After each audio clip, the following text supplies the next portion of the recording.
আপনারা আসলে ফেরার কথা বলছেন, কিভাবে আপনাদের সেই মানে দেশে এসে প্রকাশ্যে দেশে এসে রাজনীতি করা যেটি আপনারা বরাবর করেছেন, সেটিতে আপনারা এখন কিভাবে আসবেন?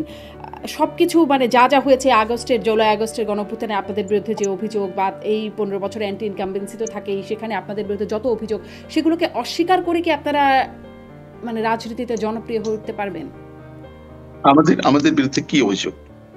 আমি আপনাকে বলি, অভিযোগ, আপনাদের বিরুদ্ধে অর্থ পাচারের অভিযোগ, নির্বাচন, তিনটি নির্বাচন যেখানে জনগণ তাদের প্রাপ্য ভোটাধিকার দিতে প্রয়োগ করতে পারে নাই। আমি আপনাকে আমার কথাটা আপনি শুনেন। যারা আমাদেরকে ফ্যাসিস্ট বলছে, যারা আমাদেরকে বলছে রাজনীতি করতে দেবে না, তাদেরকে বলেন না এটা জনগণের হাতে ছেড়ে দাও। তারা বলে না জনগণের হাতে ছেড়ে দাও মানে কি? Everybody is free to do politics. ঠিক আছে, জনগণ যাদেরকে ভোট দেবে তারা আসবে। আওয়ামী লীগকে এত ভয় কেন? আপনার প্রশ্নে উত্তর আছে। আওয়ামী লীগকে এত ভয় কেন? ভয়টা কেন জানেন? ঠিক আছে, যে 3টা নির্বাচন নিয়ে প্রশ্ন, যেটাকে আমি for the sake of controversy, for the sake of argument, আমি 3টা নির্বাচন বাদ দিলাম। 14, 18, 24 3টা নির্বাচন বাদ দিলাম। তার আগের যে 4টা নির্বাচন ক্যাটেগরি গভর্নমেন্টের সময় হয়েছিল, অনেকটা সেনাবাহিনীর নিয়ন্ত্রণে, সেই 4টা নির্বাচনের ফলাফলটা কি? আমরা প্রায় 40% ভোট, 39 পয়েন্ট সামথিং। সেকেন্ড হাইয়েস্ট কে? বিএনপি, 34.5%। খেয়াল করেন 4টা নির্বাচন এভারেজ। তো আমরা এই প্রায় 40%, সেটা হচ্ছে কি 14 আগের হিসাব, 2008 পর্যন্ত।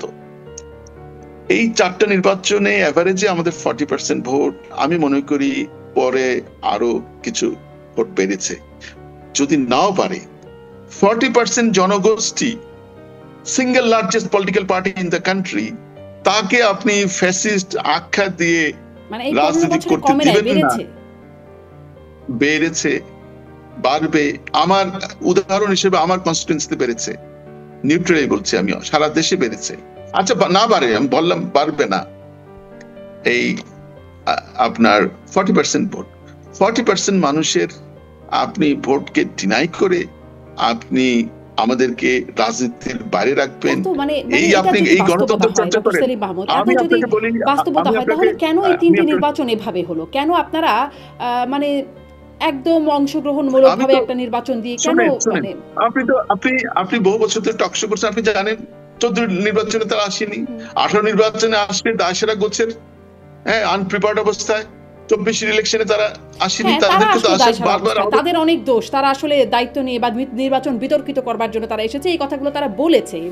আমরা এটা জানি, কিন্তু ডক্টর সেলিম মাহমুদ, কিন্তু রাতে কেন ভোট, কেন ভোটের কারচুপি এত হলো? রাতে তো আমরা ভোট করিনি। সকালবেলা গিয়ে দেখা যাচ্ছে বাক্স ভর্তি, ভোটের বাক্স ভর্তি। বিবিসি সাংবাদিক গিয়ে দেখছেন যে সকালবেলা বাক্স ভর্তি, শতাধিক কেন্দ্রে একদম শতভাগ ভোট পড়ছে।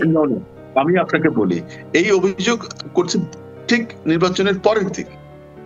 নির্বাচনের দিন কেউ কথা বলেনি। সারা দেশে যদি একসাথে এরকম ঘটনা ঘটতো, কথার কথা আমি বলছি, কেউ একটা ভিডিও করলো না, কেউ একটা ছবি তুললো না। একজন বিবিসি ইয়াং সাংবাদিক কমিশনের ওয়েবসাইটে, খোদ নির্বাচন কমিশনের ওয়েবসাইটে দেয়া আছে, আপনি বললে আমি এখনো দেখাতে পারি, যে শতাধিক কেন্দ্রে শতভাগ ভোট পড়েছে, এবং কত 2 শতাধিক কেন্দ্র বা কত, আমি ঠিক একদম এক্সাক্ট নাম্বারটা বলতে পারবো না, কিন্তু আপনি বললেই আমি বের করতে পারবো। আমি একাধিক অনুষ্ঠানে এটা রেফারেন্স দিয়েছি। আমি কথাটা বলি, এই শুধু এটা বাংলাদেশ নয়, পাক ভারতের এই নির্বাচন ইতিহাস যদি দেখেন, এরকম স্থানীয় পর্যায়ে অনেক রিগিং হয়। যে ক্যান্ডিডেট এখন স্থানীয় পর্যায়ে রিগিং হয়তো হয়েছে। আপনার জেনারেল জিয়ার সময় এরকম কি হয়েছিল, আপনার ভোটের যে ধরেন ভোট ছিল সেখানে 6000, ভোট পড়েছে 7000, ব্যালট পেপারে ছিল 6000। তো সেটা তো কোনো কথা না। আমার কথা হচ্ছে যে সেই দেখেন, আমরা বললাম 3টা নির্বাচনকে, কথার কথা আমরা ডিফেন্ড করছি আমাদের জায়গা থেকে, আমরা ডিফেন্ড করবোই, সারা জীবন করে যাব। তারপরে আমি আপনার কথায় আসলাম, ঠিক আছে, ওই সেই যারা আমাদেরকে বলছে যে আমরা রাজনীতি করতে পারবো না, তাদের উদ্দেশ্যে বলছি, ঠিক আছে, তোমরা বলছো যে 3টা নির্বাচন কন্ট্রোভার্সিয়াল ছিল, মানলাম, তোমাদের কথাই মানলাম, তিনটা নির্বাচন বাদ দিয়ে 4টা নির্বাচনে যেটা তত্ত্বাবধায়ক সরকার নির্বাচন হয়েছিল, সেটার ফলাফল কি? সেখানে তো আমরা 40% ভোট পেয়েছি।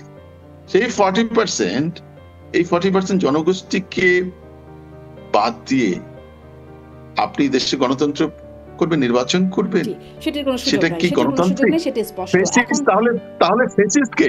আমি আপনাকে প্রশ্ন করি, তারাই ফেসিস্ট